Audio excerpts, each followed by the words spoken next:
हरे कृष्णा। हमारे आज के इस पुराणों के पन्नों में आपका स्वागत है। लोग अक्सर आते हैं मंदिरों में, प्रणाम करते हैं अलग अलग विग्रहों पर, लेकिन भगवान श्री कृष्ण जो हैं उनको प्रणाम करने का एक अद्भुत ही फल मिलता है।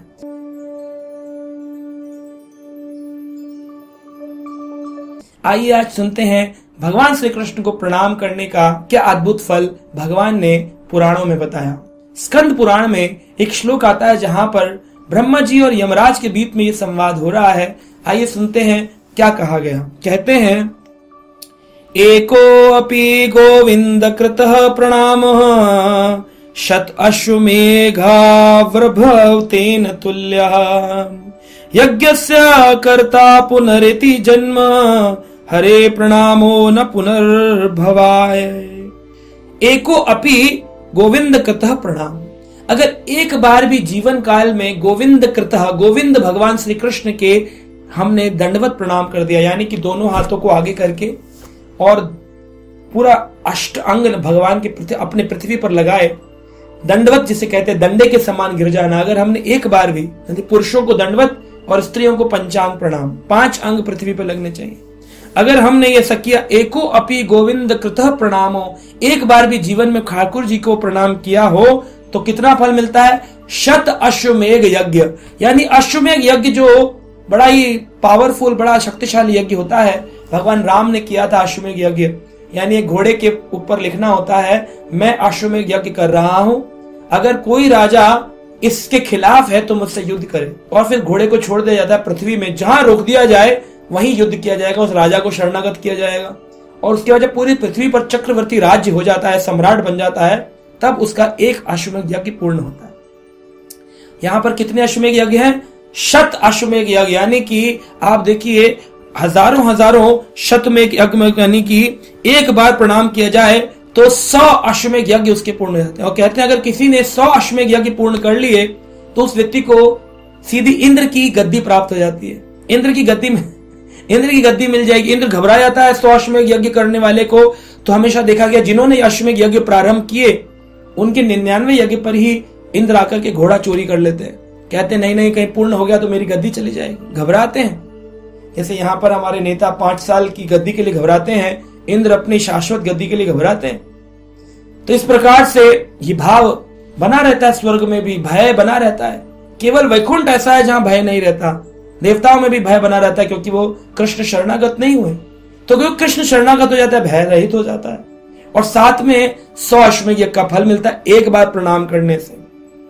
यज्ञस्य कर्ता, अगर ऐसा कोई प्रणाम करता है तो यज्ञ कर्ता जो है, जिसने प्रणाम किया है, उसका पुनर्जन्म नहीं होगा, उसको पुनः इस संसार में वापस नहीं आना पड़ेगा। आप सोचिए, एक ठाकुर जी को प्रणाम करने से लक्ष्मी जी भी कृपा प्रसन्न हो जाती है उस व्यक्ति से।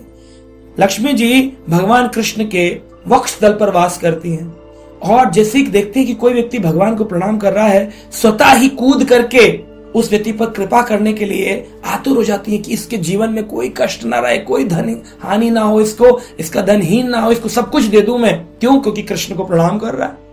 भगवान को प्रणाम करने से सारे पाप जो होते हैं वो भाग करके प्रणाम करते उस व्यक्ति को, कहते नहीं अब हम आपके शरीर में नहीं रह सकते, आपने ठाकुर जी का भजन शुरू कर दिया है, ठाकुर जी को प्रणाम करने लग गए, अब हम आपके शरीर में नहीं रह सकते हैं। सारे दुख, सारे पाप भाग जाते हैं। लक्ष्मी जी की कृपा मिलती है, 100 अश्वमेघ यज्ञ का फल मिलता है।